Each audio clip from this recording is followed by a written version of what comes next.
Gaspol pakai turbo untuk melakukan pembentukan undang-undang perampasan aset ini. Kami gaspol pakai turbo.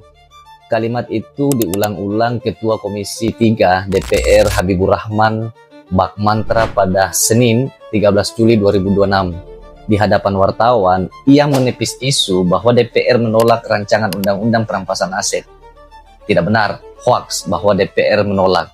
Katanya, rancangan undang-undang ini masih di prolegnas prioritas 2026 nomor urut 6. Bahkan Komisi 3 disebutnya memfokuskan seluruh agenda pada rancangan undang-undang ini, belum menjadwalkan RDPU untuk rancangan undang-undang lain. Wakil Ketua DPR Saan Mustafa pun menambahkan target mulia rampung tahun ini. Ya, retorika ini terdengar heroik, tapi mari kita bedah apakah gaspol turbo itu nyata atau sekedar aksi panggung di tengah tekanan publik. Turbo di atas kertas, rem di lapangan. Jika benar gaspol turbo, mengapa hingga pertengahan 2026 pembahasan baru sebatas RDPU alias pengumpulan aspirasi, bukan penyusunan draft final, bukan pembahasan pasal per pasal di tingkat komisi, apalagi pengesahan.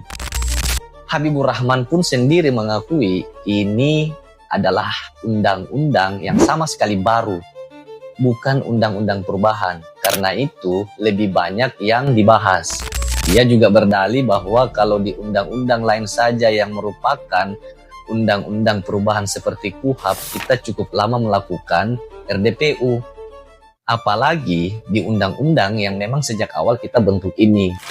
Ya, logika ini menggelikan justru karena ini undang-undang baru dan krusial, seharusnya pembahasan dipercepat, bukan dijadikan alibi untuk mengulur waktu.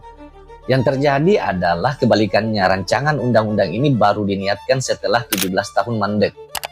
Dan ketika akhirnya masuk prolegnas, yang dilakukan DPR hanya menggelar forum diskusi.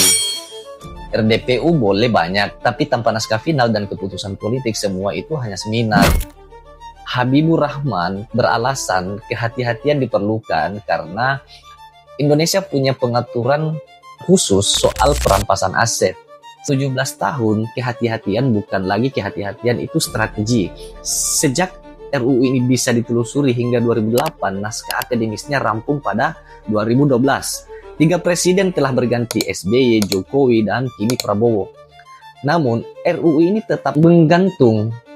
CNN Indonesia bahkan mencatat wacana pembahasan RUU ini biasanya menyeruak kembali ketika ada peristiwa pidana korupsi yang bikin heboh.